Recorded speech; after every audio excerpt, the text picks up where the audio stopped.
Argentina England gi match mayam na dum survey law matam da match holding ai disu world cup gi mayam mana Argentina na ka ne ha gi famudre phongdo iko adu tar su sai gi match to hora kanda keno England da chanba hore da goal se ko England na chanba matam si da gi dum England gi magi audience mayam England gi fans sing of the player mayam se makoi na handak ti soi da final chang ne kana yam raw na dum na leiram ne ba adu akoina sigi handak ki match Argentina gi match sin da akoina khangba ya ba se maroi na mohoi ye ta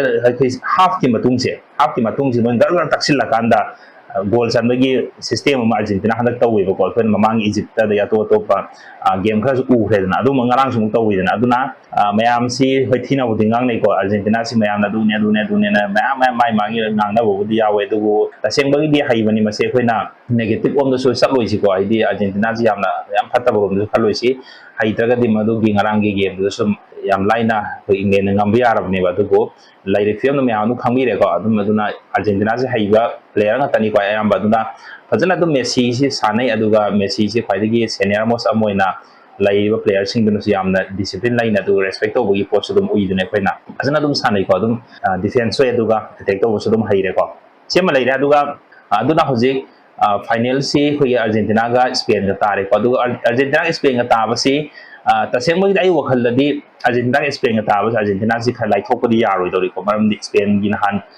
France ka sana budi Spain na taw skill lo magi haye sing de madu utkido any team amaga Spain ga ta matam de line di khan bi yaro ko Argentina ure ga so aduna si sodum kha mai ta na kan hebe ai wakhal da lai ko dumaina aduga mayam ge do pamba ai Argentina ga Spain ge si da kana ngambi hebe do su ka me da thambiramo ko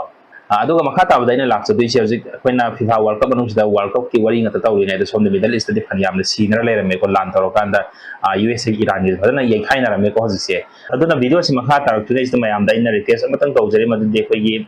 channel si sangbi re ba viewer mayam se ai nu si biduna sangbi re viewer mayam si mayam na channel si bo support tawi bo oina mayam subscribe tok sindiramo aduga mayam gi tawi mo su kaujaro ko aduna hojik makha ta ba hojik Middle East ki wari da mula ase akoina Middle East ki pausi yam na hojik ngarang nansi phaniam la dum hatna da sina da lera me ko Middle East ki se aduga maru ena hojik khogi USA ki side pe ki tawrisna Iran gi mafung kya amada ya strike tawi ko dia strike taroga infrastructure mo gi IRGC gi infrastructure dumaina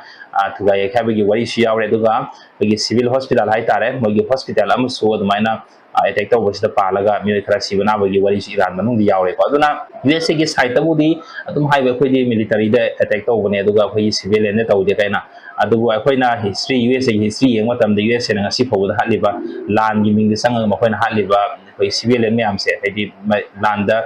mara leje da army sun ta ba mi cham kaya ba nu pi ngang si ba se me am sakhi ni ko ma history da note tawra ga lai ko ne adun Iran da su mamang gi hauki da su Iran gi war hawra kan su school amada misal kapsilaga aduma angang sama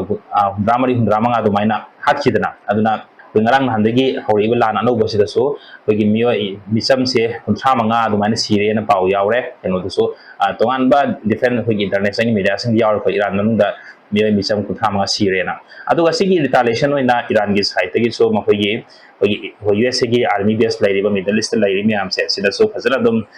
misal kapsilaga thugai khabe tawre ko adu maroi na makoina Iran attack tawrisi Bahrain ga Kuwait ka dani adu ani se sida USA gi phanyamna sibagi wari shi yawre duga makoina di exact number de pithok taba ko USA na dotsin mai tare adu phanyamna casualty oirangoni habagi media report su palle aduga makoigi gi air defense system gi radar system me am se siso ko gi systematic oina mathang Iran na thugai ra ko gi wari shi yawre ko aduna ai mathang gi next video sing da di mayam da ko gi pau si pi matam da ko gi FIFA ka tang pira ro gi ko ani se do ani thong la ge habadi sanabagi matang mo si yahol lage duga war se yam thina yam da maru oiba tanza ma lakparina war gi matang si soi mayam da panjarake adu yam thuna next video mayam da pina bokona jarake aduga mayam da sunu si video na channel si subscribe to sindiramo aduga makha ta video da mu mayam pona muk thenarase